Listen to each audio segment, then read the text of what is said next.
Rodney Morris, better known as the Rocket, is one of the most naturally gifted players to ever touch a pool cue. A former world champion and feared competitor across every discipline, Rodney's smooth stroke, fearless shot making, and pure feel for the game made him must-watch at the table. Today's show is brought to you by our sponsors. I am so happy to announce J Flowers and jflowerscues.com are the title sponsor of this show. They're the fastest growing brand on the market in the last 3 years, and there's a reason for that. They're the highest quality for the money, and you can definitely take that to the bank. Quick story. Once I signed a deal with them, which I did, I've got a 3-year deal, and we'll get into that. Once I signed a deal with them, multiple people were messaging me, asking me how they can get a J Flowers Q and if I have a discount code. And I do have a code. It's Freezer if you go to jflowerscues.com. But anyway, so I messaged the owner pair, who are great people, the owner and the people that run the company, unbelievable people, stand behind what they say, what they do, and what they build. And I said, hey, do you think I could get some discounts to the code for some of these clients that want to buy Qs? And he said, man, these things are priced so correctly that we don't really have any room to do that. And he's being sincere about that. After extensive R&D in manufacturing, it's been proven time and time again, and there's videos online about this, that it's the lowest deflection on the market, period. There is nothing that's got less deflection than the J Flowers Q. So getting to that, Carl Boys and I shot a video about a year ago at a big event, and I didn't have my Q, so I used his. He's sponsored by J Flowers. I absolutely love this Q. I do not play with carbon. I've got a little too much power. It's hard for me to control the cue ball in tight areas. So when I'm drawing it, I would always overdraw the ball or underdraw the ball. So I reached out to Flowers and I talked to them in depth about what I liked and what I wanted. And they offered me a deal. So grateful for it. They shipped me a JF 2020. That's the model Q I use. The key to this is the SMO shaft. So the SMO shaft is carbon on the inside and then maple on the outside. So it's wood and carbon. I found right away that I was within my power range. I could draw the cue ball exactly where I wanted to be. The feel still felt like wood, but it had a little bit more power to the carbon aspect of it and a little less deflection than just wood. Do me a favor, guys. Go support jflowerscues.com. At least take a look at the pricing and their selection. It's incredible. The brake cue, okay, it's got a rubber grip. It's unbelievable, this brake cue. It hits so clean, breaks the balls very, very pure. The jump cue, Jason Shaw, representative of J Flowers, in my opinion, top 3 jump guys on the tour. You've got to check the jump cue out as well. It's also got the rubber grip. Um, and everything comes with extensions if you'd like it. My cue has a carbon fiber extension. Check them out, guys. jflowerscues.com. And if you order something, tell them the Freezer sent you and use code FREEZER. Hey, everybody, Bobby Hilton here from the Boom and Freezer Show. I got my man Scott Frost, and we got a super guest for you today, none other than Moscone MVP, U.S. Open champion, World Cup Partners champion, Rodney Morris. How you doing, Rocket? What's happening, everybody? Thank you for having me today. Yeah, the Rocket. We're glad to have you, dude. Since season 1, I've known you. We've been good friends for, I don't even know how long, dude. We're old as dirt. But we've been friends Happy since day birthday, one. Rodney. Rodney just had a birthday, 55 the other day. Happy birthday. I was about to say that, but yeah, Rodney told us off air that his birthday was yesterday, and I'm a real jerk. I didn't wish him a happy birthday yesterday. So 55 years young, bro, and you're still a bad man. Yeah, well, I mean, shoot, just that's some. I always tell people this, and it's funny because the guy told me, he said, you know how we've seen Scott and even Bobby seen so many guys when they're playing and they have that unbelievable super focus intensity every shot. I mean, Yep. I just look at that and I think to myself, man, he's going to be burnt out in 10 years. And then you get me, and it's like no brains, no headaches. Everything is just I don't waste any time on that. I was like, dude, I think I'm going to be able to play long because I don't let my brain get fried. So I was I like, was one of those guys. I yeah, was one of those guys. It was too intense and Yeah. fried my brain. and Yeah. you were just a loosey goosey, fast flowing player like Yeah. Shaw. You know what I mean? You guys are Yeah. very similar. Yeah, so I always tell people, I said, dude, I use just as much energy now as I did then. Nothing. I just shoot the ball. That's it. Whatever happens, happens, right? Yeah. It's funny. Yeah. I was Yeah. gonna say that. Yeah, Scott's like total opposite, right? Scott is focused, keyed Yeah. in every shot, very, Yeah. very focused in. Yeah, it would Different. drain me though. And I didn't even really think I've never thought about what he just said actually. I mean, I guess I already naturally know that's why I look like I'm 100 years old and feel like I'm 210. Luckily I'm a vampire, but I don't look like it. But yeah, that'll drain you and his style kind of like Earl and a lot of other aggressive loose players, but you got to be loose. Rodney was always just that guy that really didn't put a lot of effort over the ball. He just let it go and relied on his talent. And I think that that's really where it's at. Yeah, yeah. I was playing partners in the ultimate pool a couple of weeks ago, Saw that. and I didn't have a doubles partner, and so I couldn't find a partner. And then Dennis Hatch messaged me, say, "Hey, Chris Reinhold doesn't have a partner. Would you play with him?" I said, "Absolutely." I said, "I remember Chris in California when he was just a youngster, so we're buddies already." So we played, and once it showed in that one of the TV matches we played. I think we were playing Bergman and Skyler. And I think they had us beat, and we had to like win like 3 or 4 games in a row within like 3 minutes or something. But right before the match, Chris told me, he said, "Hey, eight ball, it takes me a while to think. You know what I mean? Like Yeah, the the patterns and the everything. process." And he said, "You think so much faster." He said, "So when you see it, tell me what to do because that'll help us on the time." And then I did it, and he said, "Dude, that helped out so much, you know." And I didn't think about it because some people they have just certain Process. They rhythm. process it. They process stuff Yeah, differently. Absolutely. yeah, It's all about processing.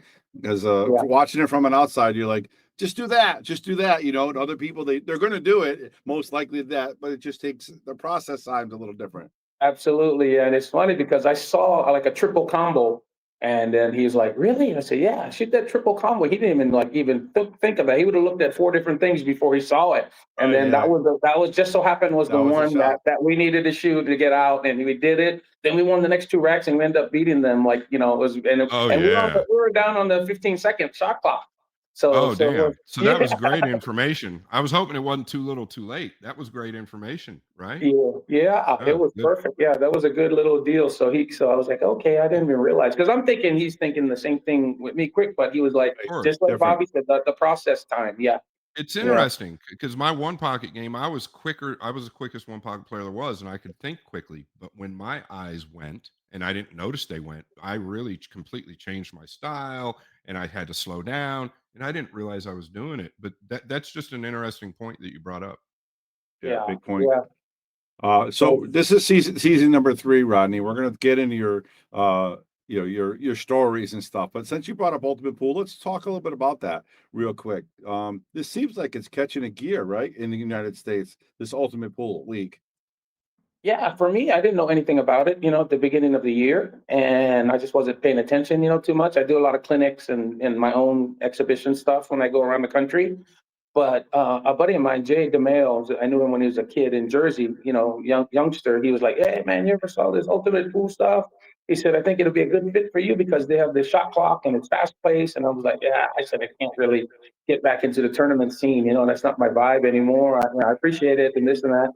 Well, he kept saying it all year long. And then finally, Dennis Hatch told me, "Hey, these guys are really cool. You should come play. And I said, "Okay, Dennis, I'll play just because, you gave him the recommendation." And it was great because I ended up going and I really loved it. Yeah, I yeah, you like guys. Go ahead, Bobby. No, I you're like the format. I like the format. Listen, I'm biased, right? I work for Matchroom, but listen, we all love pool. I like the format since day one. I think it's good for the camera. I know you love eight ball. And I love eight ball. I think if you're going to play a game with any strategy that can still be fast paced, I think eight ball is the best game on a bar table. There's no question, right? Yeah, yeah, I agree. And like I said, and yeah, that's right. Matchroom is 9 ball, so it's not a conflict, right? Right, So, right. so it's cool that you can play. But I just like the vibe. I like one of the main things that I saw there was, normally when you go to pool tournaments, what are the guys always trying to do, right? The tournament directors, they're always trying to make you, hey, you have to be there this time, otherwise we're forfeiting you, and the real stickler for all that kind of rules. And it seems like they're always trying to make it like a negative feeling when you're playing, right? Like stickler for the rules and all that. Well, over there they were like, yeah, More they were chill. opposite. Yeah, they were just chill. It's like, hey, you can't make it. He said, okay, they'll call you and say, hey, how you doing on your time and all that. And then the other guy's like, oh, I was at another match over here and this and that. And then they go, yeah, don't worry about it. We'll reschedule it, make it work for everybody. So it's really cool. I like the vibe, Nice. I like that. That's good to hear.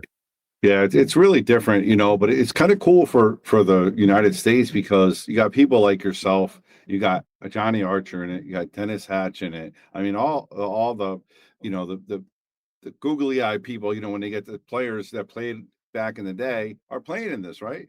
So you got to be having some kind of fun. What are you saying, Bobby? What are you saying? I'm saying that all of us, the fans of the game, just say it. Us old guys. Us old guys. Come on, bro. We're trying to be nice. You know what I mean? Well, they got Bergman and Shane and Skyler playing in it, so that's not too old. Yeah, and you guys are Lucas was in it. Lucas was in it. Rodney, you're still like have you won an event? You have, right? Or you've been. Have you won an Ultimate Pool event, or you've been right there? Well, we won the old. Speaking of old guys, we won the 3-man team. Yeah, the old 3-man team won. They won. Okay, yeah. Okay, that's what it was. That's badass. Yeah, That's right. I was gonna say I didn't win one, but yeah, we won that triples. But you've been in contention in a lot of them because I follow you. I know you. Well, that was the only time I've ever played it. That was my first and only time. Last one? Yes, that was the first time I never played it before. Was it Dennis then that I'm thinking about? He's been Dennis won 3 events. He's okay.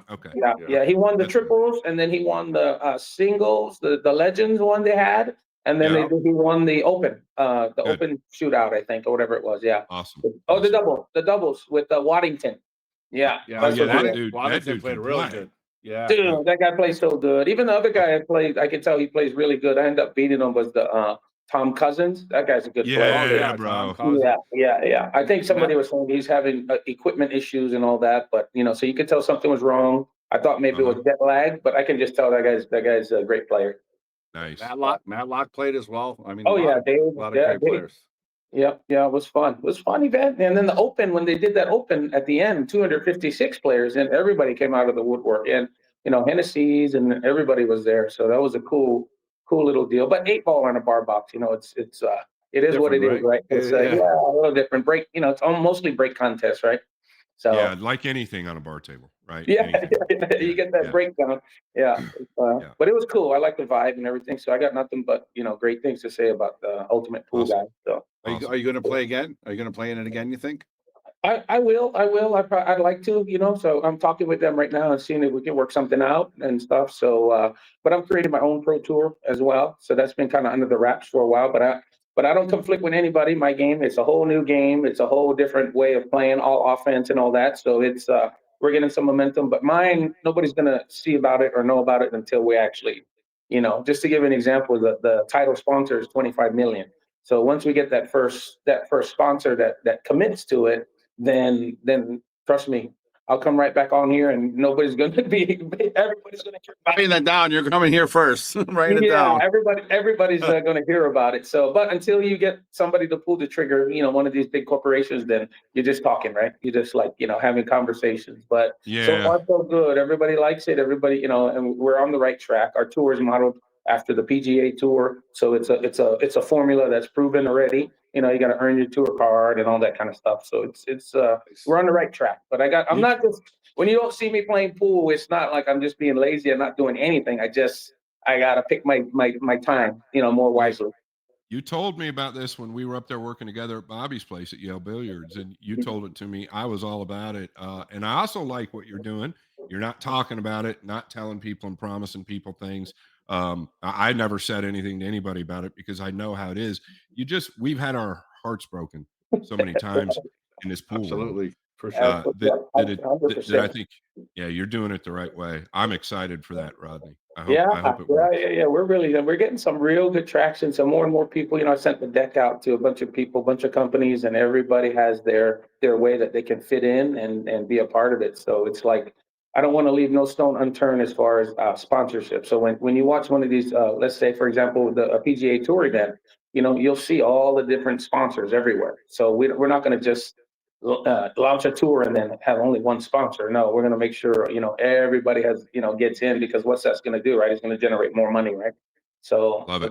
that's what we're doing. So, but yeah, that's for, so hopefully somewhere in 2026, but we'll see. We'll see how that goes. I Yeah. love it though, bro. Keep it up. Yeah. Keep it Great up. stuff. Yeah. All right, let's talk a little bit about the road. I mentioned this to you when you and Scott were here. Scott, I don't know if you know this. I think I told you. I know I told him. I met Rodney 35 years ago, right? And we told him the story. He walks into our pool room, right? And in Connecticut, world classic world championship billiards in Manchester, Connecticut. And it's late at night. I don't know who his backers were. He's got this young Hawaiian kid with a Hawaiian shirt on, and we're talking, and he's playing Larry Liscotti, right? He's getting an 8-ball from Larry Liscotti. Can you tell us a little bit about that? Do you remember that? Tell us that was that one of your first road trips back then? Shoot, what year was it though? Because the first one was 1990. The first time I left up, and we started up I think in it New was England. 90. I think it was probably 90. Yeah, I think it was that was the first 1990. time we came out. Yeah, we were going out. Yeah, so it was. So Tony Catucci, my buddy based out of Toms River, New Jersey, he had the one leg. I don't know if you remember him. So he was my partner. So we went everywhere, and he kind of knew all the places. And he was just like, he said, first off, the first time he saw me play, he was like, he says, yeah, we're not gonna hustle with nobody. Not the way you look at the table. You got no chance. You ain't hustling nobody. He said, so what we got to do? We got to go in there, just tell the guys, who's the best player. I want to play the best players, right? So that's what we did. It was like, hey, anybody want to play some? And of course, all the good players start coming out, right? And one thing I noticed about up in New England, everybody, so many players were left-handed. I couldn't believe how many players were actually played left-handed. I was like, wow, like everybody we were playing was left-handed, it seemed like. But yeah, and I remember at one time at Lascotti's place, so Tony told me, he said, yeah, was that the one he had the pool room that time? Yeah, he owned it. Yeah, he owned it with his wife, and Yeah. Lance was running around as a young kid. His son was there, and we had the curtains closed, and you guys played all night, and you smoked them. You smoked them. Yeah. Well, the first set we played was a race to 7, and he played 9-ball or 7-ball or something. We played a race to 7 for $100 because he wanted to see how I played, and then he safety broke me. And then I never know how to get out of it. And then he beats me like 7-2. And then he's laughing. And he's like, yeah, this and that. And, he outsmarted me. And then, so we ended up playing a set of 9-ball. I forget how much it was. Not too much, 1,500, 2,000, whatever it was, whatever he had. Because the line was whatever he got in the cash register that day, he'll blow it all. Right? That's Larry. That's Larry. Oh, so it was Larry's room, not your room, Bobby. No, Larry's room. Yeah, this is before my room. Okay. This is the room I play. This I used to play at before I opened the room. Sorry about that. No, that's cool. And this was the first time we played, and then so we went up and we played a race to 15 and 9-ball. He's got me 14-7, and now I finally get a shot, and I make it 14-7, that's right. It was 14-7. I get a shot. I run out, and only person in there pulling for me was my buddy Tony. So he goes, and nobody's saying nothing, and you can hear. He says, all right, 7-pack, son. That's what he tells me, right? And that's what he says, and he's the only one that said anything, right? Well, I break and run out. He goes, 6-pack, son. And he said, I run it. No, 5-pack all the way to Hill. It goes to 14-14. I run up the set to 14-14. I break dry, and Larry's got he's got the 1-ball about 2 feet from the hole in the side pocket, and the cue ball about 2 feet from the 1-ball. And it doesn't reach the hole. You put the heat on him. Put the heat on him. Yeah, he rolled it, didn't reach the hole, and I had 1 out of 1. But that was a funny one. But then after that year, every year I would go back there and play him up until that part. And we used to call, and he was like, "Yeah," he said, "We'll play," but he said, "Not when everybody's around." That's what he said. So he would play me when nobody was around. Yeah.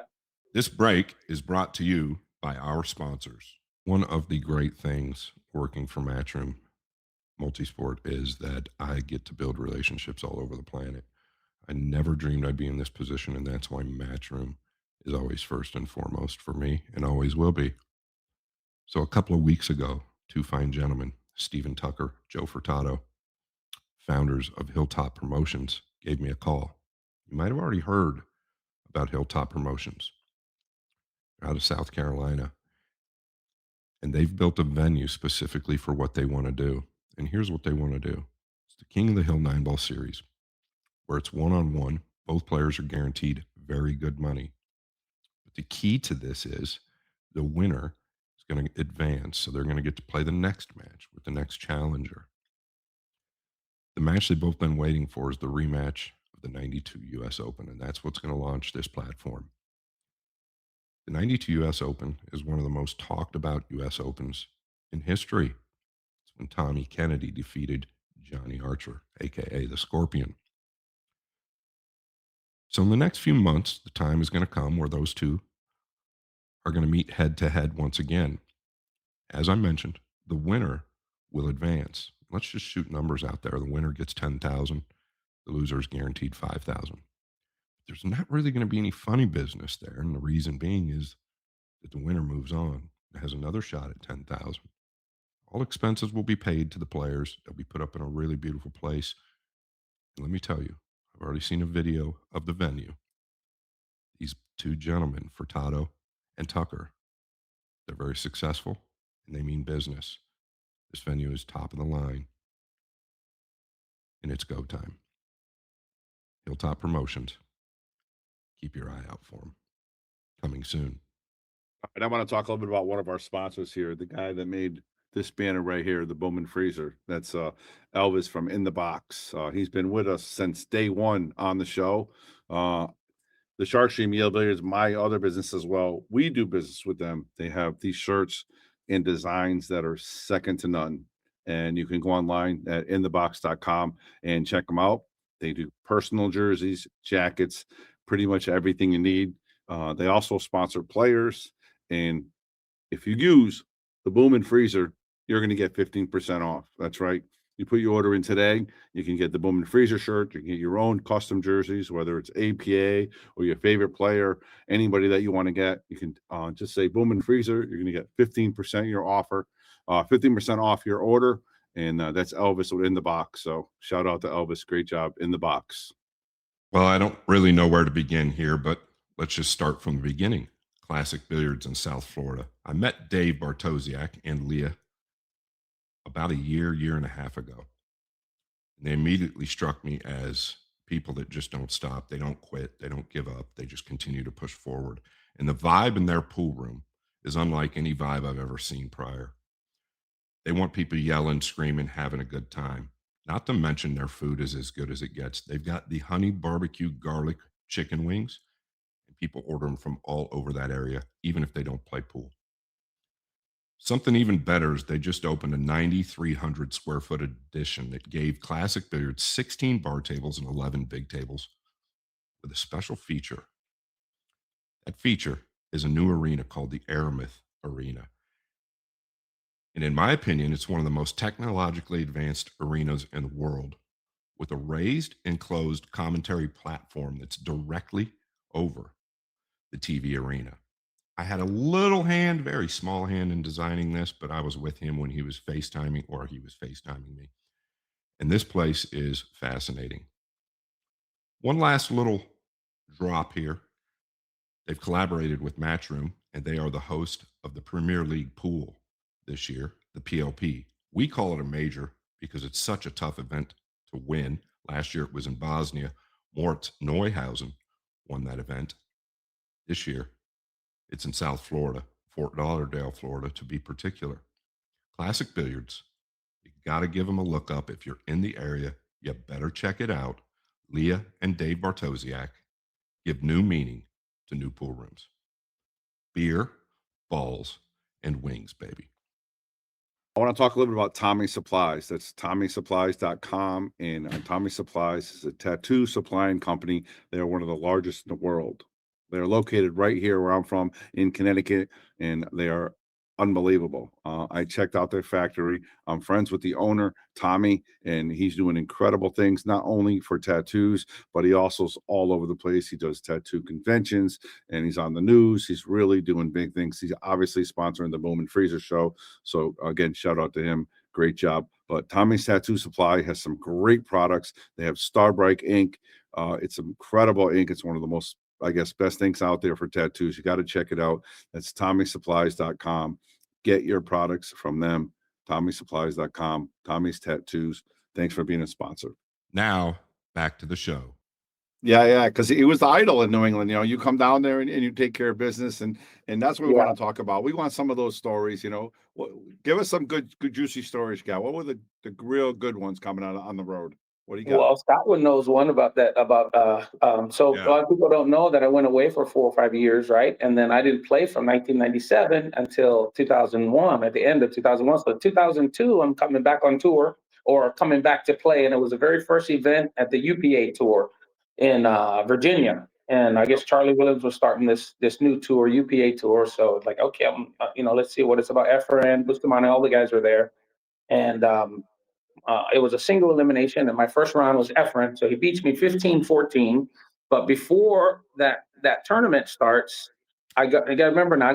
I'm just coming back on tour. I got no money, so I'm all in on the flight. The hotel's paid for. I got $60 in my pocket, and it was a Filipino-looking guy, and I don't know him. He don't know me, and then we start playing 20 a game, and this was like 2 hours before the players meeting where they're going to kick us off. So we playing and we're going back and forth. He was up 40, then he was up, then we were even. He was always up 40 or even. So he had a chance to take me off because I only had $60. so finally we go back. Finally they said, okay, last game. This is for 2 hours we played. They said last game, then we got to do the players meeting. And I was down 20, and then I ended up winning the last game. So we broke dead even. And then he tells me after we're putting away our sticks or whatever, he said, you come to Connecticut, I'll play you for whatever you want. And he said, you can bet whatever you want. And then later on, I'm like, okay, who's this guy? So then I tell Frankie, and Frankie goes, yeah, his name is Ronnie Alcano. He said, he's just won like 11 Josh Tour events in a row. So we know. But then, so I'd ask around, and then it was that table over there. It was a quadruple shim table, and then they had another triple shim table, but they said Bristol Billiards, right? Was it Bristol? I think that's Billiards? What it was. Yeah, Bristol. Billiards. That's what it was. Yeah, Bristol Billiards. Yeah. So Frankie Hernandez says, I said, let's go. I can get some cash, right? So I said, let's, I said, okay, yeah, I want to play for at least 10,000. So we go, and we go up there, and I go up, and Frankie said, okay, I'll come up there in a little bit. He said, so I drive up. This is, not that time, but this is later on when I find out who he is and if we want to gamble. So we're already making plans to come up there. So we finally go up there, and we get ready to, I get ready to go up there and play. And then I come over there, and the guy says, oh, no, we don't, we don't want to play. Because now the owner knows who I am, Bristol Bob or whoever it was. And now, Bristol Bob. Yep. Yeah. Now he don't want to back him. And then, so I was like, Frankie, I called Frank. I said, this guy doesn't want to play. He said the owner, he can't get backed or whatever. Ronnie wants to play, but the guy don't want to play. So he said, what? He said, I said, what? Well, hold on, I'm coming up. So he drove up. I don't know if it was an hour or whatever from where he lived, 45 minutes. He comes up, and then Frankie Hernandez starts wolfing at him. He said, dude, you got Ron Alcano, it's a Filipino guys, it's in the world. You get this Hawaiian guy, he told him, come up and gamble. He said, now you guys say you don't want to play. You come all the way from Hawaii. And then he goes, I'm going to go on the internet and tell everybody that Bristol Billiards is no action. Don't come here, they ain't got no action. He's like, whoa, no, we'll play. Okay, we'll play, right? So then I said, well, I'm not playing on that quadruple shim table. I want to play on the other one, not so tight. It's triple shim, right? Because I figured if I beat him, maybe he'll move me on to the quadruple though. Yeah. So we play on the triple shim table, and then so we get ready to play, and then Scott calls, right? You or Marcus? I don't know if I called you or you called me. I think I called you. I called you because I'll never forget this. I'll never forget it. We were in my Cadillac, and we're driving down the road, and we'd been beating people. I was on the road with Marcus Shamat. He was one of like 3 guys. I didn't travel with a lot of people. And we're driving down the road and it was pouring rain. And we're down this highway. We're going to another spot. And I'm like, I'm going to call Rodney and just see what Rodney's doing. Or maybe rumor came out that Rodney was getting ready to play Ronnie. But I always bet on Rodney. Like whenever Rodney played somebody, I would bet if I could. And so I just called him. And I think I bet anyway, he let me bet 5,000. I'm pretty sure it was 5. Was it 5? I'm Or not was it sure. less? I think it was Might have been 5,000. 2,500 or 5,000. I'm pretty whatever. Yeah, But right around 5,000. He let me. I'm pretty sure it was 5 though. I feel like it was 5, but he let me bet it over the phone because we're driving down the road and back then they didn't have Venmo or PayPal. Yeah. Different times. What year was this, Rodney? 2002. Oh yeah, this is 2 years before social media came out. Facebook came out in 2004, I believe. So yeah, this is. They had the AOL, the internet, but not Facebook. Yeah. They had AOL media stuff like that, but nothing. We still had the flip phones, I think. Then I don't even think we had camera phones then. Absolutely. Yeah. So anyway, he gave me the bet over the phone, and you can tell the rest, Ronnie. Yeah, I just was like, he said, how much? I said, how much you want? So whatever he said, he said, can we get this much order? I said, you got it, you're in. And then I go in and we get ready to play.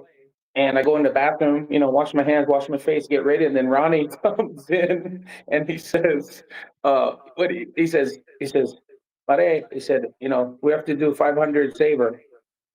And then I said, I'm betting my own. I'm not getting staked. And he goes, yeah, I'm not going to play unless we do 500. So I'm like, I said, you want me to do saver against my own money? I said, dude, I'm not even getting staked. And then he said, well, I don't want to play. And then I said, you? I was like, you such a coward. I said, I'm going to do that 500. He said, because I know by you doing that, I know you're scared now. I said, absolutely. and then. Yeah, absolutely, right? For sure. Yeah. So, I guess that was just the style. He don't want to play unless he get an appearance fee, right? He gets used to that, right? So anyway, we played 10 ahead, and he wins the first game, and then I beat him 11 in a row. I think the match lasted an hour.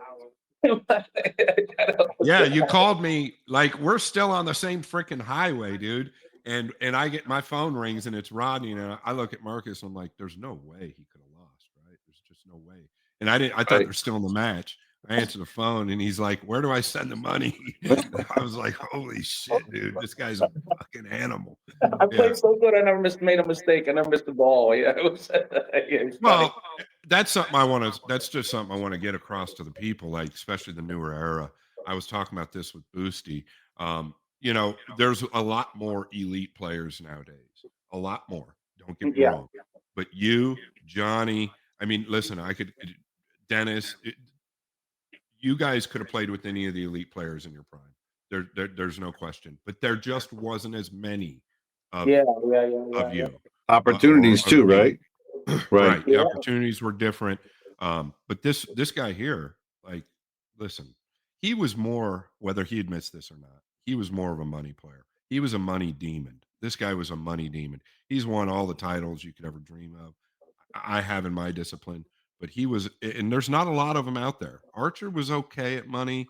Most of these guys were okay at money. He was a money demon. He was born and bred to be a street money player. That's what he was. I loved it. Yeah. Yeah. Well, to give you guys a quick example out there listening, so the table that he's talking about, there's a guy named Santos. I don't know if you guys know Santos, a great player.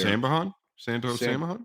Yes. The Filipino? So of course. So he played out of Bristol Billiards as well. well. Yeah, he was based out of there. Yeah. Yeah. And Johnny Archer came down. Okay. So Johnny Archer came down to play Santos on the same table that Rodney had, and Santos beat him. So for Rodney to go down there and play on the triple sim table and to do that to Ronnie Alcado is amazing. Amazing. Yeah. That's a true money, like exactly what you're saying, Scott, as far as a money player and going on the road doing that. I think you were I think Rodney was like, at the time, I'm just saying, I don't know, maybe James Walton, I don't really know. I felt like he was the best money player in the world. Rodney was right there. I mean, I think he was, nobody was wanting to play Rodney for the dollars playing rotation pool. Yeah, that's the way I look at it. Like, I was like, I don't know if I was the best. I said, but I know which guy. I can give you a list of guys that didn't want to play. That's right. I agree. I fully agree. Yeah. Yeah. So, but yeah, Efren almost came to Hawaii for 50,000, but he wanted to play race to 15, but I wanted to play 15 ahead. So that was because they were, we were trying to make that game happen, and but it never happened because Yeah, Efren was yeah. 20 years difference, right? They don't want to play that 17, 18-hour session, right? But that's So how we used to play, right? The yeah, headsets are freaking non-existent anymore, and I can't stand it. And they did it because of streaming. I get it. They did it for viewership, but we used to play by the game or headsets, and yeah, really, even if it's 7 ahead, it's in yeah. my opinion, it's way better than a race to 15. I like Way that. better. Yeah. Yep. Yeah. Way Yeah. more action, way more ebb and flows. You don't realize Yes. how long you can actually play a 7 ahead set. Gee, yeah, So absolutely. Yeah, yeah. that could Yeah. take hours for sure. So Well, I Alex was Pagulayan and I played a 7 ahead that lasted 6 days. Alex Yeah. Pagulayan, 6 freaking days, bro. yeah. I That, always tell people this, and you guys can relate to it. I says when you're playing a one-on-one match, right, and you're playing a race to 9, how many guys are going to play unbelievable, great, and perfect on you? Let's say it's a tournament or whatever, or money match. a lot. But if you play over, 12, 14, 15 hours, you know, the guy could play great, and they could play great. They could be beating on you for a while, then you go beat up on them. There's going to be a time in that long time where you're going to see one little, like I call it like a little glitch, and then Yep, that's going to be the one where you're going to be like, okay, I'm getting to this guy. You know what I that's mean? right. But That's right. when you don't have enough time because like you're getting punched and punched, or you're getting, even wrestling or whatever, you guys are both strong the whole time, and then the only time somebody gets strong is when one person gets weak. So if you don't play long enough to see that person get weak, then it's never going to be a true a gauge of. And that's why you never get a return set when you play 15 ahead and you beat somebody, because they know they got beat. They know they got beat, and I Yeah, think that's the best analogy is, and whether you're a fighter or not, and I think that fighting is the best analogy, right? Boxing is the best analogy. You yeah, you you can take punches all day long, but once you see weakness or feel it in your opponent, that's when it changes, yeah, right? And the yeah. best players typically gonna win in those sets. Absolutely. Yeah. Yeah, yeah, but you gotta I always say that every time, so many times I was playing 15 ahead and I'm down 10 games or 12 or 8.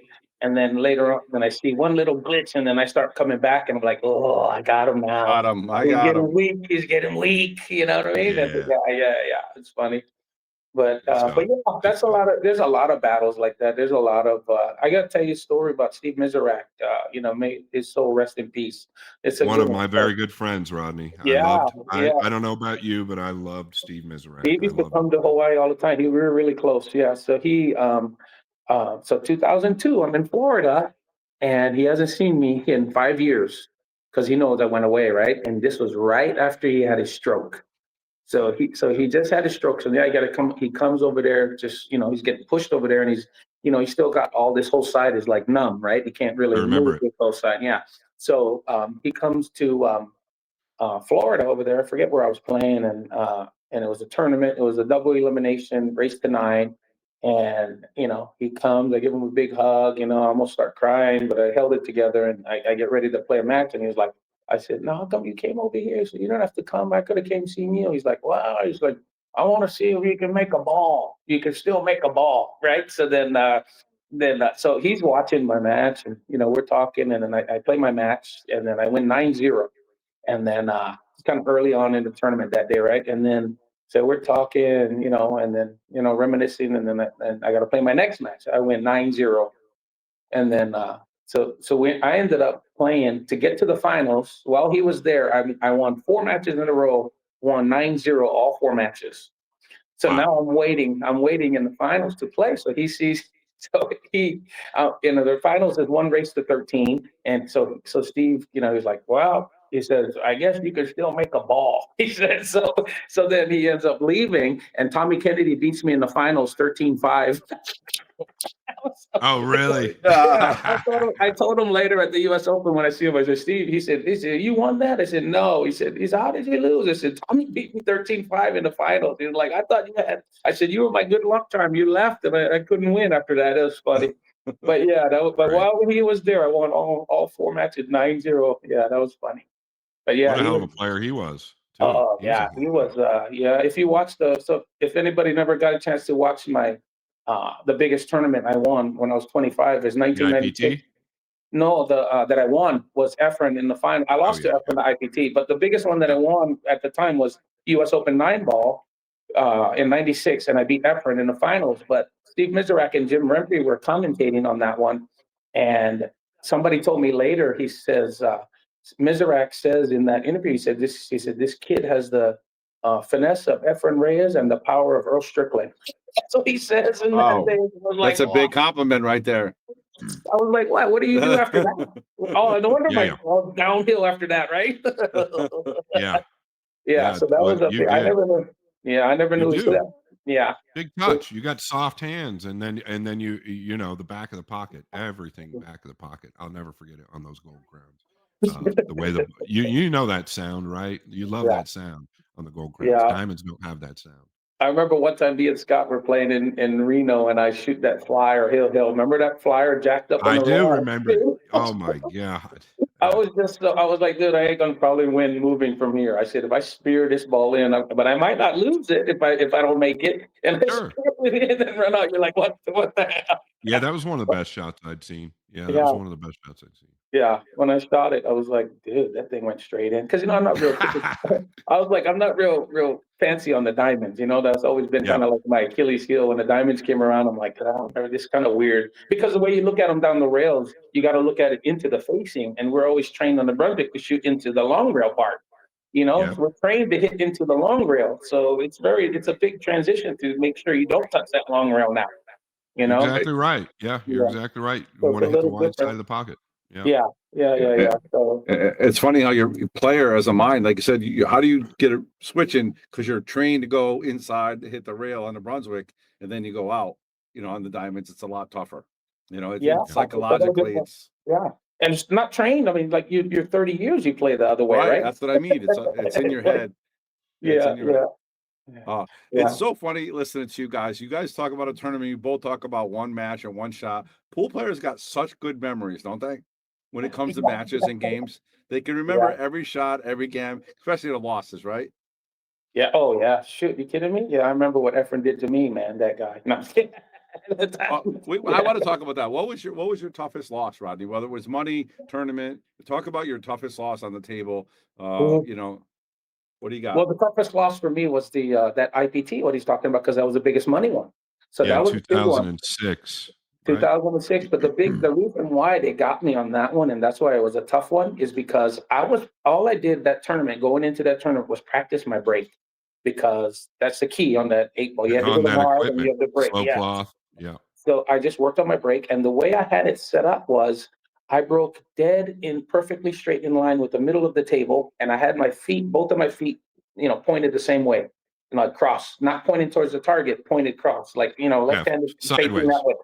sideways, right on the center. So the middle of my feet was right on the center of the diamond. And Parallel. yeah, Parallel.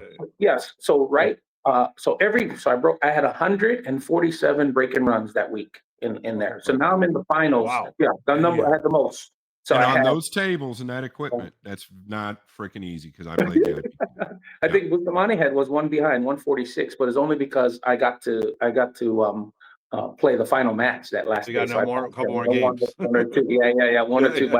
But now that I knew I was in trouble, because the last day all the tables are gone. They put one TV arena, one table. And so they got all the lights, all the chairs and everything. And what did they put right in the middle of that whole thing was a big masking tape. Was like this, was about 3 inches high. And it went right in my line that I had. So I couldn't stand on it. I had to stand on the side of those. So now if you watch that finals What, over there, for wires or with something? all wires, and they taped it there. And I asked the guy, I said, hey, can we move the table a little bit over? He said, yeah, we can't do anything, man. It's just, I said, right in the middle. This is where I stand, where we break. Why couldn't you guys have moved it Wow. somewhere else, right? Or this is where we breaking.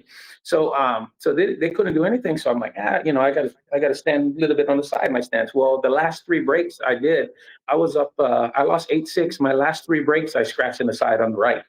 So I think I watched this not long ago. It's on YouTube, right? yeah, I think so. Yeah, it's a big Yep. one. But yeah, I Yep. scratched straight in the side, just missed it because my right foot was too far over to the right, because it was supposed to be more under where those cords are. So and it kept pulling me over to the right. You know, I could have adjusted, you know, obviously, but that's what kind of was throwing me off. I had to change my brake stance a little bit. But so that one was kind of a disappointment for me, obviously because of the money, but it was because I was dominating everybody that whole week. Of So course. for me to just lose that final break, I thought it was kind of like a coronation coming, you know, like I was robbing everybody. Efren struggled. He kind of limped into the finals, you know, because he's such a Yeah. great player. But my break was 5 times better than his. And we Yeah, talk about it all the time. In yeah, tournaments, the money's great, right? And I think you won 150,000 for second, yeah, which is great. But players, the money comes and goes. We all know this. Players, including yourself, I'll speak for you. You just want to win. You just yeah, want to win, right? You want to win. yeah, Obviously, the money's huge, but really, at the end of the day, that title always sticks with you. And you know that's a big loss there. And the tape being like that, I can't believe they wouldn't move the tape. yeah, yeah, yeah. They put Yeah, it right that's in. amazing. And then we're not talking 90s. That's 2006. You'd think they would have something on that. That's Yeah, yeah, crazy. yeah. That was it was just a big, whole big mesh of wires, and it had masking tape all the way over it, like Yeah. a hug. That Wow. was funny. But yeah, it was so you know. But obviously, anytime you lose, you know, like Earl Strickland said years ago, because I remember 2010, I think. I'm not sure exactly. Right at the last Seminole 10-ball tour they had, I lost 4 finals in a row to Johnny Archer. He beat me 4 times. I made it to the finals 4 in a row, and Johnny beat me all 4 in the finals. And Earl was like, "Wow, all the best players have more second places than anything," you know. So then I was like, then I finally got him after that. But that was interesting little statistic. You know, I didn't realize. You know, you're gonna have a lot of finals as much as you're gonna have a lot losses as much as a lot of finals wins, right? And So Fedor is going through that right now. yeah, He's, Yeah. he's up there. He's always there. We're so used to seeing him winning, and now he's coming in second a lot. But like you said, a great player, you're going to get there, right? And you may not win every time because sometimes the ball doesn't roll your way, or you just don't have your best stuff, right? Well, yeah, and at this level now, like we were talking about the headsets, if you could play a headset every match, the best yeah, player is probably going to win all the time. But Right. you could be playing your best pool, and the balls just don't look right, right? You don't have a good shot after the break or this or that. I mean, there's so many freaking variables in the sport that yeah, in a short race, and a short race is a race to 15 is a short race. yes. You never have to win, right? You never have to win Yeah, the at U.S. this level. Open. The U.S. Open I just played in. It was race to 9. I lost my first match, and then the next on the loser side it was race to 8. I'm like, oh, I said, they be getting warmed up, and the race to 8. Right? I thought race to Right. 9 was short, and they made it even shorter. I'm like, ooh, this is rough. Yeah. So, and then all I think was to myself was, you know, this is a tough way for these guys to be out there every week. You know, because when I was coming up, you know, it was race to 13, race to 15, double elimination. So you got Yep. to play. So if you're playing good, you got to feel like you're gonna win if you're playing good. And if you don't win in a race to 15, it's probably your own fault. But in a race to 9 or a race to 8, it doesn't have to be your fault. You Well, just well, that's I agree, Rodney. That's something good about Matchroom, and I wish you'd play some events, but I get it. I know it's expensive, and I know that you're like, you've got other priorities. I totally get it. Trust me. But the finals are a race to 15, the semis are a race to 13, and they're yeah, playing on real tight equipment. I know you're yeah, I not like fond that. of the diamond, but they're playing on real tight equipment. Sometimes Rassen, sometimes Brunswick, sometimes Yeah. diamonds. I So I would like it felt if like, I would like it if it was race to 13, 15 from the beginning, all the way. yeah, But they gotta kind of get through them all, right? Yeah. exactly. The 256-man fields are a concern, and they're looking at some different stuff now. Maybe longer races, single elimination, which I think is okay because you don't waste 3 weeks there and money. You're either in or you're out. I don't know. Yeah, it's Yeah, tough. yeah. The formula has always been tough. Yeah. Formula's always And like going back to Federer losing in the finals a lot, it's like you also got to take into a big consideration. The other guys play great too. absolutely. That's Yeah. that's Yeah. exactly That's right. one of them for sure. Yeah, Yeah, yeah, yeah, yeah. Aloysius Yaps had his number. Yeah. Oh, Yeah. really? Well, it looks like he's Oh got a yeah. lot of people's number. Yeah. He's That's probably good. the best player in the world right now. Most consistent. That's Yeah. great. That's great. So that's cool. Yeah, but it's obviously great to see the guys, playing, at a high level. I just, and that's why I got to really focus on what I'm doing because what I'm putting together is, it's gonna help, it's gonna help make more money in the players' Sport. pockets, which is gonna be Right. great. And then, people are going to be able to. So for what I'm doing, I'm trying to keep a healthy tour at 40 players, but all 40 guys, based on my model, are for that 6-month, 15-week season. They're going to make 150,000 minimum each player. So the 40th ranked guy is going to make 150. And So what could they win potentially? Do you know? Depending on how much, the more money we get, the more goes into Got it. yeah. But the base salary is 150 just for holding your tour card. So, and then there's going to be prize money, obviously, in events. So that's going to be, but we got to get the big corporate guys involved. That's the whole key, right? It's like, um, one of my advisors or a consultant used to play on the PGA Tour, and he's been, telling me a lot of how they work. And the biggest thing is for me, we are creating the tour card. So what does that mean to have a tour card? Well, when people see what the actual tour card comes with, everybody's going to say, "How do I get on tour?" You understand? Right. That's Yeah, what yeah. they're going to say. "Hey, how do I get on tour?" That's why I say we're not going to compete with anybody. Everybody's going to be able to play and welcome, but there's a process. You can't just pay $1,000 entry fee and play with the best players in the world. No, the best players in the world have earned on our tour have earned their way there through our system. So they have to, they have to play, they have to earn it, they have to get qualified, and then they got to come on and earn their tour card. So, and then once 40 players are playing, then the top 30 on the money list keep their card, and the bottom 10 lose their card every year, and that's how you keep the tour fresh. So the It's just freshman like 10 golf Well, model. yeah. same exact model. Yeah, and it's It's needed. It's needed. yeah. So, and there's momentum because of what Matchroom is doing, the Ultimate Pool, everybody, all the podcasts Yeah. you guys are doing is great because, and Joe Rogan, like Sure. we're getting more and more, people aware of pool and the fact that, hey, there's actually professional pool players that are taking this as a serious career. So it's time to, these corporations can get behind us Yeah, now. and the numbers, Rodney, that Matchroom hits, I know the numbers because their social media team it consists of 3 badass dudes. They had 330 million hits on their social media, and these numbers prove they're in the analytics in 90 days. In 90 days, that's 330 million people, right? In Asia, we're getting thousands of viewers. So to your point, the bigger companies, the corporates should take it pretty seriously with what you're doing because you can show numbers. Yeah, You can hear about numbers, right? Definitely. yeah. Well, the They're Ultimate real Pool. numbers. The Ultimate Pool just posted they had 1.1 million One live point, and I views. don't. Live. They have a So tournament in 4 days. I think we Yeah. had 5.2 million live Yeah. for the Philippines Open. That's great. That's so cool. So It is great. there's a base that we can, there's numbers that people can benefit by coming on board Right, with. Yeah, right, absolutely. exactly. Yeah, yeah. All right, It's Rodney. Yeah, You mentioned. it's not, what do you call that? It's I don't want to sell short. It's all has to do with people are tuning in and watching the best players in the world. So Absolutely. Yep. they're loving I the agree. product, they're loving watching the best players. So hats off to them. Just keep doing what you guys are doing. And now it's guys like us, it's our job to create more vehicles for them to make more money and get rewarded for their expertise, right? You're a very smart man. I think you're the Yeah. best guy for the job, and I truly love it. I'm not blowing smoke up your ass. I think you're onto something for real. Yeah. And Yeah. I gotta give both you guys kudos. Like when I was growing up, like when I was at Larry's room, you know what I mean? No one ever came and did a clinic for us. You know what I mean? No one ever taught us how to play pool. You know what I mean? We never got to meet the pros except for Larry, who owned the room. You know what I mean? You guys were Mm. both at Yale Billiards. You're talking about all the stuff that you do. I know Scott does the clinics as well. I think that's a huge part of it too, because you guys spreading the word to get it out there to the general public. And they say, "Oh, I went and played with Rodney Morris this weekend." Then they tell somebody else and they post it. I think that's a big part of it. You guys, what do you think?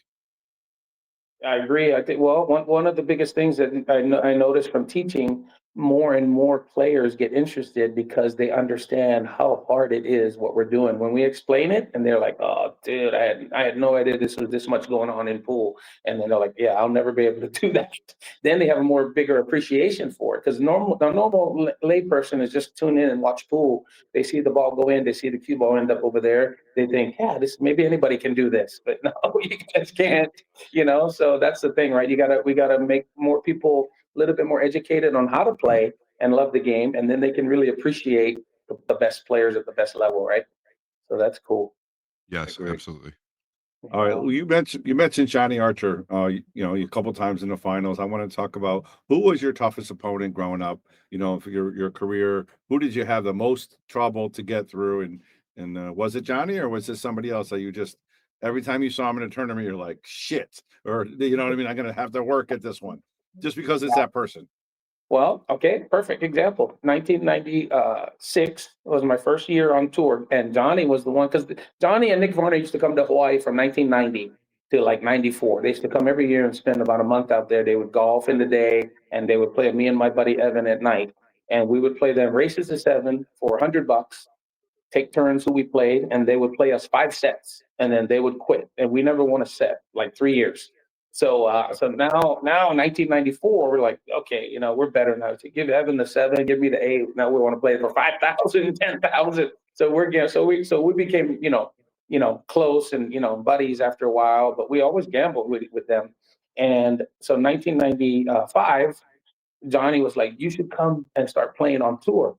He said, because I was already gambling for like 6 years, with all the guys. They said, you should come play. In 1996, we got a PBTA tour coming. You win 2 matches, you get 2,000 back, and it's, double elimination, all this and that, come play. So, and all my action was already kind of drying up, 95. And so I was like, okay, I got to see if I get back on, get on tour and see if I can, beat the best players. So 1996, halfway through the season, I'm playing, and it's in Reno. I think it was June, maybe. And I just got done winning Hill against Tony Allen, another guy, rest in Rest peace. in peace. Yeah. So, I think somebody said I made a great jump shot at one point. I'm like, that's rare because I don't jump the balls. But so I won a Hill match, and now I'm in the finals against Johnny. And I win the first 2 racks. It was race to 13, I think, in the finals. And so I'm getting ready to rob Johnny, and I lose 13 in a row.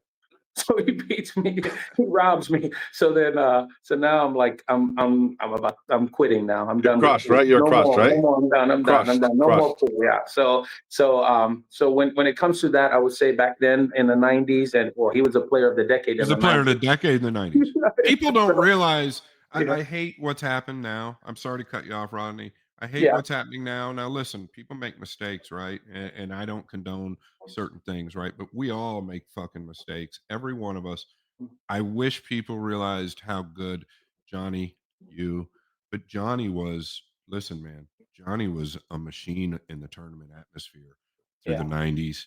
I mean, for it seemed like he was like unbelievable forever. It just seemed like he was never going to stop playing great, right? Yeah. You can never see that slow down. So, I guess what you guys are talking about right now is that whole match with Oscar.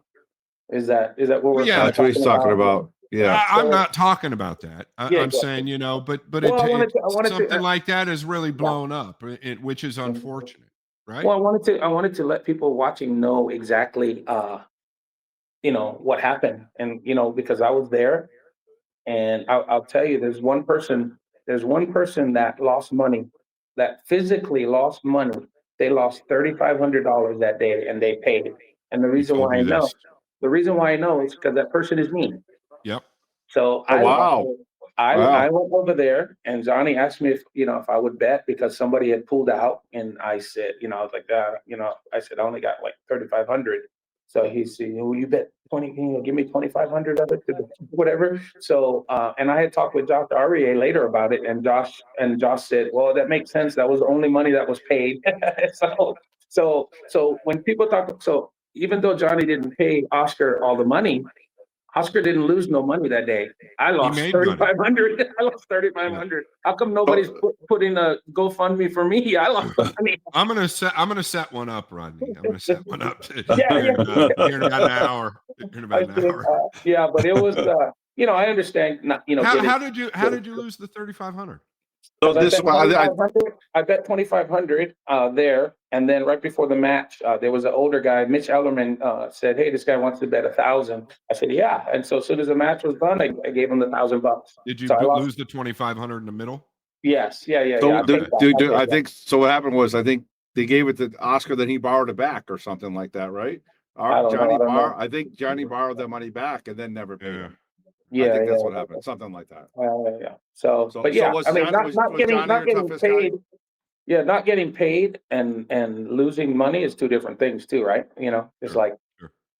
I understand not getting paid, you owe the money, but you didn't lose nothing, right? But that's a whole different, There's and there's many times that you and I have both been stiffed in our I careers. was about to say that both you guys had a lot of those stories. I can imagine, right? Oh yeah. Oh yeah. Absolutely. That's why they came up with that thing, right? Because Money on not the wood everybody's makes the night good. honorable. Yeah. Yeah, not everybody's honorable, but it is what it is, and it's sad to see such It a is on both decorated sides. legend career, people go down like that. But he's got a chance. I know one thing: he's got a chance to rehab that. It's never too late. So That's if right. he wants to, he can make it right. I believe if he wants to. So you know, Absolutely. That's right, yeah. Rodney. Yep. Well Yeah. said. All right, so go back to Johnny. So was he your toughest? So you're down 13-2, you lose 13-2, then what happens after that? Then I was gonna quit pool, and then I was sitting at the crack table in the El Dorado, and Hold on here, real quick. So you lose, you're at the crap table. Scott gets burned out of money in Vegas, and you're on the crap table. I find a trend here.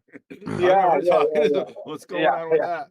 Well, I'm a dice player, so I love playing dice. So Me that too. wasn't, the money Yeah. wasn't the issue. I wanted to win, like Scott said, I wanted to win that title, right?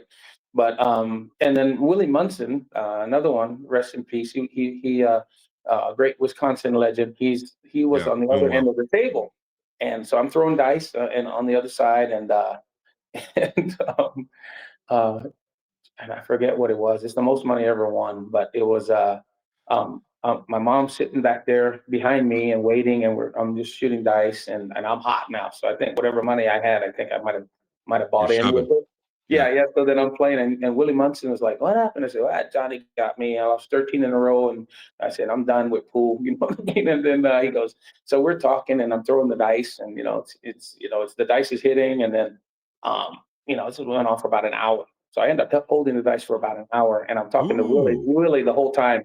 And then Willie was like, he said, "You're too good a talent, man." He said, "You're gonna get there. You just gotta keep playing. You know this already." He said, "Just keep playing. You're gonna get there." And like, you know what, Willie? I said, "Thank you for the pep talk." He said, "I'm gonna go back. I'm gonna lick my wounds. I'm gonna keep playing." And then so then I went up to cash out, and then I think I told my mom, I said, I think I threw a good hand. I said, I want some money. And then she goes, I think I won 35, right? So then she's like, whoa. So she was all stoked, right? And then, so then we go up to the cash register, and the lady's cashing out the money. And she's like, 34, 35, 36, 37, she's going like that. And then cause I was already, they knew me at El Dorado, right? So then my mom like pulling on my shirt.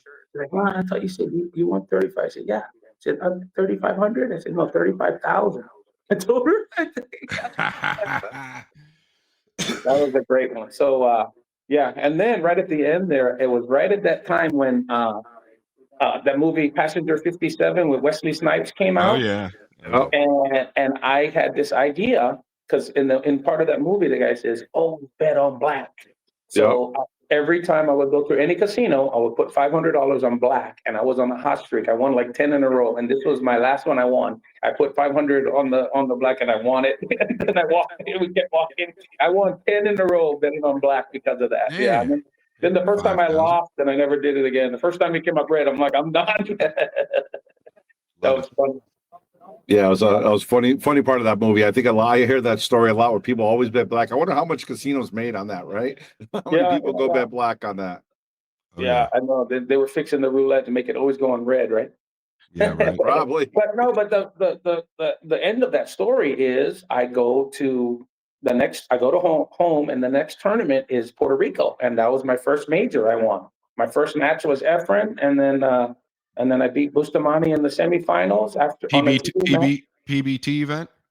PBT event. Yeah, it was the first Yep. time Puerto Rico, and El Conquistador Resort, and Bustamante had me 9-5, race to 11 on the TV match semifinals. I beat him 11-9, and then Andam had me 6-1, and I beat Ooh. him 11-7 in the finals. So I ended up that was my first major, and then How old were you, Rodney? 25. That Okay. was no, Okay. actually, it wasn't even 25 yet because I didn't make. No, yeah, 96. Yeah, I was 25. Yeah, this was Okay. before I was 26. Yeah. So, and then the very next tournament, John Moody, I think he said that I knew he him. Yeah, up in Maryland. He said I won his tournament the very next week, all the same guys. And then I went to the U.S. Open 9-ball, and that's when I beat Efren in the final. So I won 3 tournaments in a row in that without losing a match in that So 3 strong. weeks. From It's so about strong. to quit. From about to quit. You know, this is how it seems like the elite players do it. Federer won 3 majors in a row. Then Yap won 3 major opens in a row. I mean, the elites of the elites seem to go, and you know how this works. But like when you start to win, especially a player like yourself, it's hard to stop you because you don't feel like you got anything to lose, right? You really get in a position where you feel like you can win from any position, and Yeah, it's fun. and like they said about that, right? Losing becomes a habit, and winning becomes a habit. That's right. Right? You just feel like, and Rempe said that afterwards, after we did the interview at the U.S. Open 9-ball, because I just won 3 in a row. And Rempe was like, "It's like stealing, isn't it, kid?" That's what he said. That's what he Yeah. told me. I was like, "I don't know, man. It does feel like it. I don't know how I'm getting here, but I'm getting here." Yeah. So it's funny. But yeah, he said that. He said that exact same thing. It was like, Strong. it's just you get that momentum, like Jordan. Remember Jordan? But he was so good. Like players have hot streaks and they go like they got their hot streaks for like 3 quarters. They're on fire, and then or a couple games. Or Jordan would go weeks on fire. Good. He's like 3 weeks. He's just on fire for 3 weeks. That was his hot streak. Yeah. So You know, Aloysius Yap, when he won the 3 opens, I wonder if you're close to that record. We felt like that record would never be beat. I wonder if you could go back. Is there any way you can revisit the brackets that you won those 3 tournaments in? well, one of them is on Prime Sports Network, which now is Fox Sports. I'm just saying, I wonder if AZ Billiards has those brackets because so Aloysius Yap won 3 opens, but they're major opens and 27 sets in a row. 27 sets in a row is what I'm getting at. And I'm Yeah. just wondering if you're anywhere near that. Yeah, well, I got 5th, 6th the very next week after that too in Fort Lauderdale, the next tournament. I lost Hill Hill to Luwak to Did you go to lose the any Final Four. matches? Did you I lose any lost. match? I did. I lost my first match to Jamie Goodwin that tournament, the first round of the next tournament. Yeah, after U.S. What Open. about the 3 events you won? The Did you Puerto win? Rican and the U.S. Open. You I didn't never lose any of lost a those match. matches. Wow. How many Never lost a players match. were in those events? All the same guys. All Was the it? Do you know if it was 256 or 128 or 96? Probably. 128, I would think at the most. It's not. You're close. You're close. Yeah. You're close. That'd be interesting to find out how many matches you won in a row. Yeah, Yeah, but didn't Nick Varner win like 8 tournaments in a row back in the 90s? Like Pro Probably. Tour events? Yeah. Probably. Yeah. Yeah, they said Probably. that one year in the 92 or 93 or 90 or I don't know, 89 maybe before that. I don't know. They Yeah. said he won like he was on fire. Yeah. Yeah. So I think it was right when they discovered the side rail break, make the one in the side. Because back when they started going into 9-ball, they all broke from the middle. They all broke 9-ball from the middle. Nobody's thought about going to the side rail. And I think Nick Varner is the first one that perfected it, and he robbed everybody. Yeah, if I'm not mistaken. Nick Varner had a really good run as a pro, top notch for a long time. Yeah, he was, in my opinion, the greatest all-around American player outside of maybe Shane Van Boening, and that's my opinion. Yeah. No, he's got a lot of facets of his game. Definitely one pocket and 9-ball. Straight pool. Rodney said 9-ball, straight 8 pool. ball. He won so many championships in a row. But let's talk about Rodney. So what was your best win then? I mean, obviously you have the Puerto Rican Open, right? And then you have the U.S. Open. Which one made you like, I made it, I'm here? Which one were you most proud of? Well, that one's got to be up there. But the one that I'm really, really, feel a lot of pride with, it was I was that year 2002 was the year. I don't know if it was 2002 or 2003. Might be 2003. Thorsten Holman won the World 9-ball in Cardiff, Wales. That was his first year. Came on. He was 1,000-1 because nobody knew who he was, and he ended up winning it. But I was in the quarterfinals, and the winner goes to the semifinals to play Tony Drago, and I'm playing Alex Pagulayan. So, and it's Hill, and it's my first time playing for those guys, Matcham. And then I get down to shoot whatever, and I put the cue stick down to lift up my pants, right, so I can stretch. And then when I let go the cue stick, Nigel Reese called foul. So he called a foul on me, and then he's like, foul, foul. So I'm like, oh shoot, I thought I touched the ball or something. So I went down and sit down, and I was like, so Alex takes ball in hand, he runs out, hill. And then after I shake his hand, I told Nigel, I said, how did I foul there? What did I do? And then, because I was like, I didn't touch anything. And then he goes, you can't put your stick down on the table. It's a measuring device. So I didn't know. WPA rule, you can't let go of the stick on the table.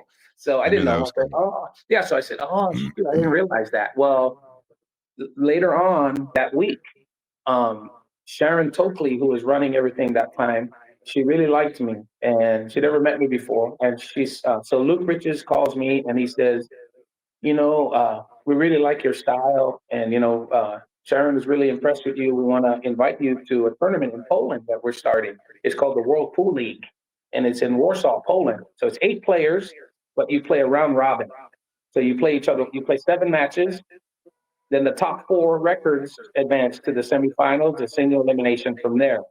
So Thorsten was there, Efren, Drago, Taiwan guy, I think maybe Niels or some. There's a bunch of countries represented, right? And I was representing USA. So I'm like, oh, wow, that's awesome. So I'm in. I go over there, and they had one practice. It was cold, 20 degrees. It might have been 20 degrees or colder. And from the hotel we were at until the gymnasium of the college that we were playing, the venue was in a college gymnasium. It was all wood. It was about almost a half a mile distance. And the matches start at noon on the first day. So 8 o'clock in the morning, I get up and I start walking. I find out where the venue was. Say straight down here or whatever. So I walk, I go there. I want to be the first one. I want to practice because I really want to win, right? So I go there and I'm like, find out where it is. I open the door and thinking that I'm going to get, before anybody's there. Well, who's there finishing his coffee? Who do you think is there? Finishing his coffee. Who is it? Nick? Efren. Oh, Efren.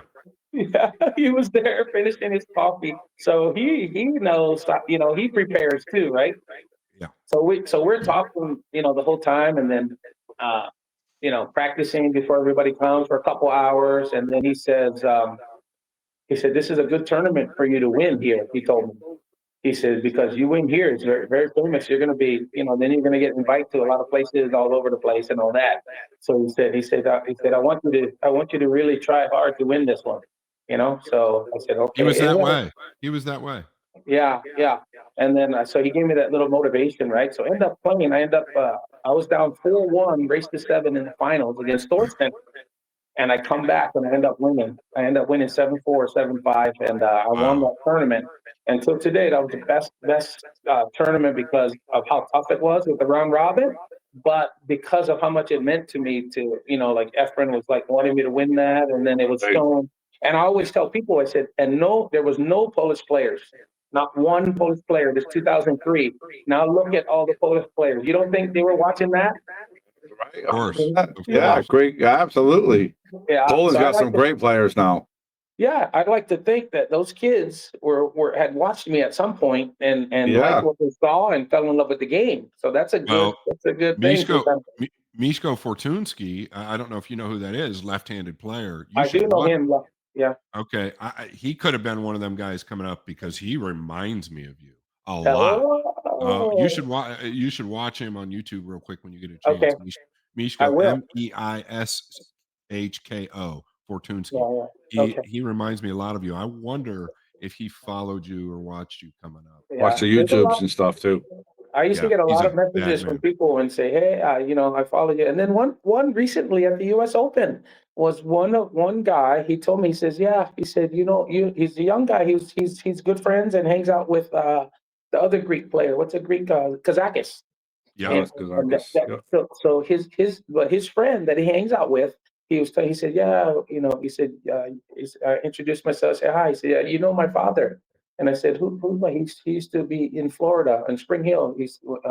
And his name was Andreas. And I said, "Oh my God, that's your father." Yeah. So he used to come to Spring Hill. He tried to get and play on the IPT tour. So Wow. and used to play out of Capone's over there, and I said, "Oh my God, you're it's that's." So he invited me to go to Crete, where they live over there, and I was like, I'm coming. I'm gonna bring my wife, and I'm gonna come out there one time. And then Kazaka said, "Yeah, his island where they live in Crete is the most beautiful of all Greece." And I've never Uh, been to Greece, so yeah, I guys, want to go there. This break is brought to you by our sponsors. I take a minute to talk about NM Billiards. NM Billiards is Nick Marino Billiards, and what Nick Marino does, his business is in Connecticut. I believe it's in Berlin or New Britain, his home base.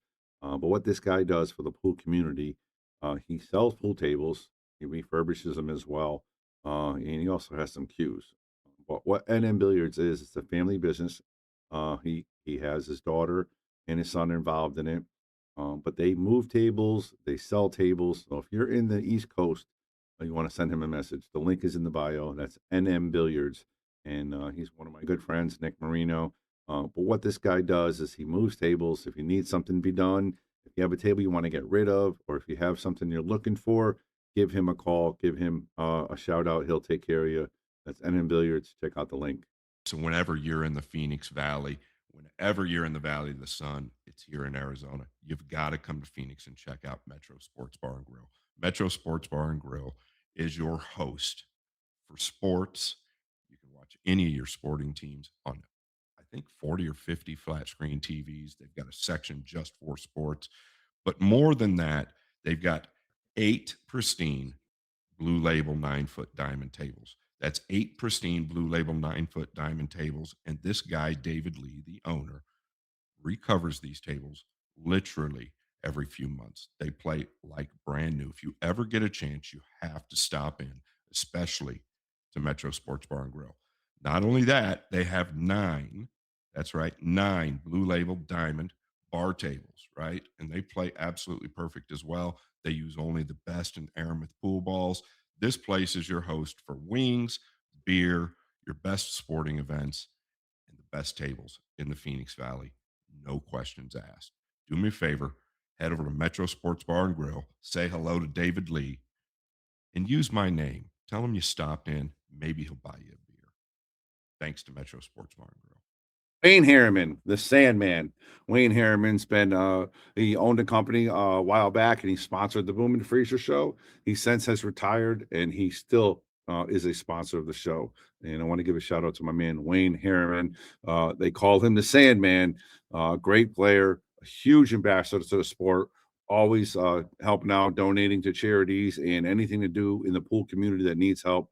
So I want to give a shout out to my man Wayne Harriman, the Sandman. Thanks for sponsoring the Boom and Freezer show. We really appreciate it. I know Scott does, and I do as well. Thanks a lot, Wayne. So we all love stories of tragedy to triumph, and this is definitely one of them. Manuel Gonzalez Jr. was tragically injured in Vietnam. He underwent multiple surgeries and ended up losing his right arm and his right leg. He ended up becoming one of the best pool players in the Denver area.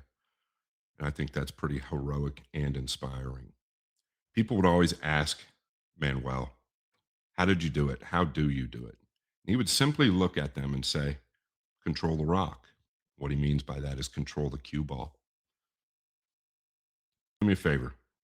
Please go to controltherock.com. Check out his story. There's a video on there, and it's pretty touching, pretty heartwarming, this video. His son, Manuel Gonzalez III, is spreading the word. He's become a good friend of mine, and he sent me something pretty special. And you can get this at controltherock.com. And it's the book, Control the Rock. And that's his father right there in a crutch. He was initially right-handed, became one of the best in the Denver area with his left. So if you don't understand that, that's inspiring. I just want to thank them for their support. I want to spread the word. ControlTheRock.com. Thank you guys so much for your support. You can get hats. You can get jerseys. Thank you guys. I'll talk a little bit about my friend Andy Cow. Andy Gow has been a friend of mine for a long time, and he is an inspiration to me. He's an actual pioneer. He's the one that pushed me to start doing videos and run my shark stream. And now he is a full-fledged sponsor of the Bowman Freezer Show. And he is second to none as far when it comes to billiards. He's always supporting everybody as far as streaming, anything that's positive in the billiard community. He's making his name known in the billiard world. That's Andy Gow, and he has a motto. You know what his motto is? It's like, share, and subscribe. So here's to you, Andy. Thanks a lot. It's the Pacific Northwest. That's right, the Pacific Northwest. It's PNW Pool Thing Stream. Now listen, go to Facebook, PNW Pool Thing. That's what it is on Facebook, all one word. Jesse Johnson is the founder of PNW Pool Thing Stream. It's your home for medium to high stake action in the Pacific Northwest with a touch of woodland mystery. What I mean by that is Sasquatch is the logo, but they're up there in the Pacific Northwest. There's a lot of woods up there. There's a lot of funny things going on, but you should check this stream out. 24/7 stream. This thing rocks and rolls. They've got action nonstop. And from what I understand, it's probably the best stream up there in the Pacific Northwest. Do us a favor, PNW Pool Thing on Facebook, all one word. Subscribe. It's free, and enjoy the show. I take a minute here to talk about Agape Sober Homes. Now, Agape Sober Homes is something close to my heart, and I'm sure everybody out there can relate that somebody had an issue where it's where they have abused drugs or alcohol and had a hard time dealing with it. What Agape does is they are a nonprofit organization, and they're looking for people that are interested in donating or helping out those in need. What they do is they have an awesome project there where they're trying to get as many homes available to these people that need it, and they do it in a nonprofit fashion. There also is a little thing there where you can actually become an owner and possibly purchasing rooms and houses for these people, for the people that need. So if you're interested in volunteering, donating, check out agape.com. The link is in the bio. Again, addiction is near and dear to everybody. Everybody knows what it's all about. If it's not you or somebody you do know somebody that had it or has that issue or deals with it. So it's a great cause. We're happy they are part of the Boom and Freezer Show. So check out their link. If you want to help out, again, they're looking for donations. They also look for volunteers, and they do a lot of cool things. So check out the website. That's Agape Sober Homes. Thank you. Now, back to the show. You were stud in Moscone, MVP, all that good stuff. What do you think about that part of your career? Was that something special for you, considering you represent the country and you also played so well? Well, it was the most incredible pressure I ever felt in my life, and my first one was 2003. Yeah, and it was, it was, the most incredible. I didn't know what it was going to be like when I was out there. I just know the first time I was getting ready to go out there, I felt like inside I was shaking so bad because you're playing for your country, right? Right. It's USA. Short races, a big crowd, right? Everything. I never know what I was gonna feel like, but all I know is like Johnny, the good friend that he was at that time, he didn't help me by telling me, this is the most pressure you're ever gonna feel in your life. So, but I ended up using it No for my pressure advantage. though. I ended up using the excitement for my advantage, and I went my first 4 years. I never lost a match, so must have been it was something that I really, and that's why I really feel like the best players are going to thrive in that exciting environment because I always tell people, I said, the worst is when you're playing and you're feeling the pressure and your opponent doesn't feel any heat. Well, in the Moscone Cup, you're going to get where the guys feel the heat too. So if I'm feeling the heat, I want to make sure my opponent's feeling it too. Otherwise, you got no chance, right? Yeah. So I want the guys feeling the same kind of pressure I'm feeling every time. So, but yeah, because I want to see who has it under that pressure, right? Because we all have a loose game, like whatever our loose game is, we have that. But we also have a pressure game, right? And I always feel like my pressure game is going to be a little better than the other guy's pressure game, right? So I feel like the heart will show up a little bit more. And if it's just one little rack, one little ball, that might be the whole difference in a short race. experience, right? They call it, right? When you have the experience, they got might one positional error, maybe one kick that Anything. Yeah, whatever anything it is. that you can spot. If you spot it, the other player feels that you spotted it, Yeah, yeah, yeah, right? yeah. The best is when you push out. If you have to have a push out, and you push out, and the guy gives it back to you, and then you outmove him there. From there, it's like, yeah, you just totally outsmart them. Yeah, Their yeah. confidence level goes down because they missed it, right? Yeah, it's funny. No doubt. No doubt. Yeah. Yeah.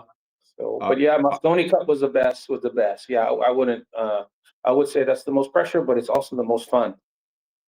yeah, well, especially when you win, right? So let's talk a little bit about this year in the last 20 so years about not winning. Well, can you talk about that? I mean, I know you followed it at least in the Uh, past, and now we're well, having a tough time, right? well, one of the guys said it the best years ago. He says when I'm playing and I'm looking at my team on the side, and I see Rodney Moore, I see Earl Strickland, I see Johnny Archer, I see Shane, I see whoever it is, right? Whoever's going to give you confidence, knowing that they got your back. He says, knowing that, you can just go out and play, knowing that, hey, my team's got it. But now you get somebody, for example, let's say Shane, let's say, he's the best player. Well, if he's looking back on his team and he's like, yeah, I don't really have real confidence in these guys, that's going to put so much pressure on him to have to play perfect. So he can't really get loose because, he feel like he has to win every match, right? To Every If win. any game if almost. any one of those guys, any one of those guys on the team feel like that when they look back at their team, Absolutely. you're gonna start to have a Yeah. spiraling effect Yeah. that's not talked about, but it's felt. Yes. And then what is the flip side of that? The flip side is when your opponents are looking on the other side and there's nobody that puts any fear in them. Well, they're gonna be freewheeling every time because ain't nobody scaring them on the USA team. And then what did I saw a post last year with Kachi, right? He was like, yeah, Federer and Shane are gonna be the easiest outs. Well, if that's how these guys feel about the two best players on the team, you guys got no chance. Yeah. You guys got no chance, right? Because Yeah, for sure. even if your toughest players are not putting any fear in those guys, so somebody's got to get out there and they got to put some fear in them. They Well, got and to come to them. it starts, but you just said it actually. Bobby and I have talked about this. It starts way before these guys even hit a ball. These guys have to really become a team, and they really have to have each other's backs. I don't care how good or bad the player is. There's too much focus on that player, and I think that that's really lacking. Right? There's Mm, clicks, and there's clicks within the teams. I'm just saying it now, and there's clicks yeah, within the team. You know what I'm saying, Rodney? yeah, Uh, there yeah. there needs Everybody to have to be 100% got each other's back, and then, 100%, no matter what. yeah, yeah. I don't care if you get out there and dog every That's ball. right. I want you to get out there and put 110% and try to win this match. However, you got to win it. We don't need no hero shots. If there's a shot that you might be 80%, but you have a chance to hook them behind this ball, play the smart shot. Play the smart shot. Because that 80% turns into 60% or 40% when the heat is on. And it's Exactly. like it gets a lot tougher. So play smarter and don't give the guys air. Don't When give you them start air. Yeah, Yeah, when you start losing over and over and over, though, I think it really gets here, right? So yeah, way before any balls are hit, I think that yeah, yeah, there's a lot of things that need done It's in kind of order like, for them to yeah, win. it's kind of like when Rodney was playing for USA that we were just kicking ass, and everybody looked over and saw everybody. There were fear, and it's just the momentum, and it's just a positive attitude. And I think America needs that back again. We need Like that, you yeah, Scott. said, Scott, we need that winning. back again, We Scott. he said winning becomes habit, and Yeah, that's exactly right. Right, you get comfortable with winning, but now when you start losing, it's that elephant in the room, and it's such a big elephant now. yeah, There needs to be some pretty big changes. I mean, I hope they win, right? More yeah. than anybody. But We needed to become a contest, and we needed to go back and forth, right? Mika yeah, said this. Another one. Rest in peace, brother Mika. amen. You can see my picture right here with Mika and Manny Pacquiao behind me. Yeah, But Mika said this one time, and that's how I knew I was in Europe's head because Mika said we were talking. I said, Mika, next month is Moscone Cup. You ready? Because Mika was the top dog at the time. When we were talking on their team, and yeah. then he says, yeah. He said, he says, I know you're going to win all your matches. He said, but you're just one guy. That's what he said. So they already had it in their mind. Yeah, that you were going to no matter win. So what. now they got to figure out how to. Yeah.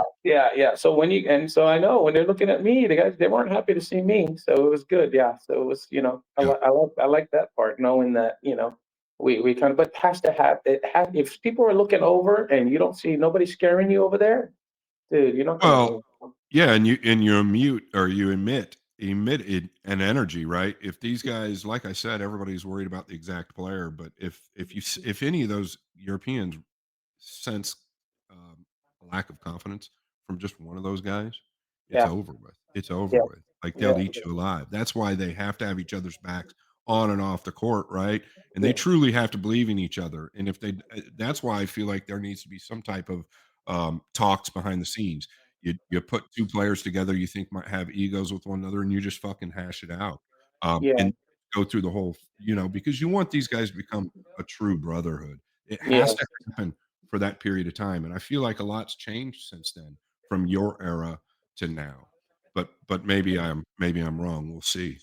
Yeah. And I think, maybe I think they started that wild card thing because maybe they wanted to protect themselves from having somebody on a team that maybe wasn't real good. So I don't know if that's how Problem it now. started. Yeah, I don't know if Yeah. I don't know if that's how it started, but I'm not a fan of somebody getting picked on it. I want them 100% just go by the points. Right. But me You and know. Scott talked about that by yourself. That's how it kind of should be. It should be you get picked on the 5 because I mean Scott got screwed from Moscone one time. 2015, the only year I Yeah, tried out. The only yeah, year I Yeah. tried out. yeah. Yeah, yeah, And I yeah. was It's there. tough. I was Yeah, and it's there. tough. Yeah, and it's tougher when you're just coming on the scene because it feels like Yeah, that if you get close, somebody's going to get the nod with the wild that's card right. pick because of Yep. they've been on before or whatever. Yeah, so you can eliminate a lot of that by just having merit based 100%. I like that, I but agree. I agree. I like that. I like that. there's a lot of factors, but it's at the bottom line, it's a team event, and like you said, if you don't have everybody helping each other 100%, so the way you're going to know, just watch, right? Always the break shot. The break shot is the most important. Of course. If one team, everybody's got the break down, and then another team, two guys don't have it down, that means the other three guys didn't do their job to get their teammates up to par with that break. Right. They got to, that Yeah, means, hey, yeah, yeah. you didn't do your job, or the coach didn't do their job to get that. So whatever it is, like right now, if I was to play on the team, I don't have that cut breakdown. So the only Well, they thing I'm know doing, that. Yeah, what? it's sorry, Rodney, and I Yeah, know where you're going. They know that, but last year, just so you know, last year Europe broke from almost just off a center, almost head on. They used leather tips. yeah. America broke from far out, and they used phenolic tips. Okay, now I'm not saying that either side's good or bad with that, but throughout the event, Europe continued to come away with a look at the two, and America continued to not have a good look over and We over. can't win like that. No chance. Yeah, It's you're not it's going to just win. something I brought up over and over and over. Yeah, yeah, Exactly. yeah, yeah. You have to be able to shoot after your break, and and you got to have the advantage after your break. If you're playing a safe off your break and they're shooting and running Right. out off their break, because they're gonna steal one of those safety games. Yep, Yeah, absolutely. and yeah, yeah. So that's a big one. Yeah, following, breaking, and that's another one they can learn. If somebody's watching this, gotta play just like Scott said. Figure out where to cut the break where the two's dressing up. Forget That's about right. because you're gonna figure out how to make the one, but which is the one that the two's Next moving in the step, most. next level for sure. Yeah, yeah, yeah, yeah. So All right, Rodney. We appreciate your time, man. Thank Yeah, you you're very great, much. bro. Really You're appreciate it. freaking great. You're great. Before We'll you, have you on before you, again. yeah, we want you on again. Hopefully, yeah. when you get your thing going, that would be fabulous. I would love that. Yeah. Yeah. Um, So a little info right now. What we're looking for right now, because my game is all offense. If and it's perfect because you're able to keep accurate statistics for the first time. So if anybody has any into DraftKings or FanDuel, somebody a decision maker, send them my way, and that'll be a good lead because once they understand our tour, because we've created in a 15-week season, there's going to be 52,800 possible bets that any one person can make in a season. That's a big number. So if these guys understand that, or these betting entities can understand that, I always tell people, dude, I think Joe Rogan might have, be able to just mail it off to the head at DraftKings, and they can see this. It's like, dude, this is real deal. So that's a good, if anybody has a lead to one of these big betting outfits, that'll be the guys that can benefit the most. Excellent, bro. Awesome. Yeah. I like it. Exciting. All right, brothers, I appreciate it. Before we go, a big thank you to our sponsors who make this show possible: Jay Flowers, Classic Billiards, Tommy's Tattoo Supply, Nick Marino Billiards, Metro Sports Bar, Anytime Billiards, Control the Rock, Agape Sober Homes, Wayne Harriman, Andy Gow, In the Box, PNW Pool Thing, and Hilltop Promotions.